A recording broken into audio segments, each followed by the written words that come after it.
পুরনো জিনিস সংগ্রহ করা রাসেলের প্রচণ্ড শখ। পুরনো জিনিস বলতে বোঝাচ্ছি অ্যান্টিক পিস। অনেকের থাকে মুদ্রা, বিভিন্ন দেশে মুদ্রা বা পুরনো কয়েন সংগ্রহ করা বা পুরনো ডাকটিকিট সংগ্রহ করা। এরকমই রাসেলের বিভিন্ন শখ, এই ধরনের শখ রয়েছে। এখন তার মাথায় হঠাৎ ভূত চেপেছে, একটি ফাউন্টেন পেন কালেক্ট করবে। 100-150 বছর বারোর পুরনো ফাউন্টেন পেন।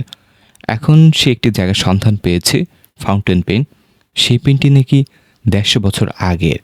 ফাউন্টেন পেন বলতে আপনারা যেটি বুঝেন বা অনেকে জানে না, সেটি বলি যে কালি ভরে আবার ব্যবহার করা যায়, রিফিল করে ব্যবহার করা যায়। আগে মানুষ যেটি ব্যবহার করত সেরকম একটি কলম।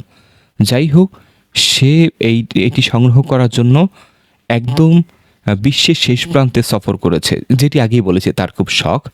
সেখানে সে 10,000 কিলোমিটার পথ পাড়ি দিয়ে সেটি সংগ্রহ করে নিয়ে এসেছে 150 বছরের পুরনো একটি ফাউন্টেন পেন। সেটি সংগ্রহ করার পর সে তো প্রচণ্ড খুশি, প্রচণ্ড ভালো লেগেছে। বাসায় এসে খুব সাবধানে যত্ন করে রেখেছে, কারণ এটি সন্ধান যদি অন্যরা জানতে পারে চুরি হয়ে যাবার একটি সম্ভাবনা আছে, কারণ এর বাজার মূল্য অনেক বেশি। এবং বলে রাখা ভালো, এটি সে কিনেছে $10,000 দিয়ে। Can you imagine? মাত্র হয়তো 400-500 বা 1,000-1,500 টাকার একটি কলম, যদি তখনকার সময় হিসাব করে এখনকার সাথে, সে $10,000 দিয়ে কিনেছে। যাই হোক, বাসায় আসার পরে সে সুন্দর মতো শান্তিতে একটি ঘুম দিল। ভাবলো আজকে শান্তিতে একটি রিল্যাক্সে ঘুম দেব। সে রাতের বেলা ঘুমাতে গেল।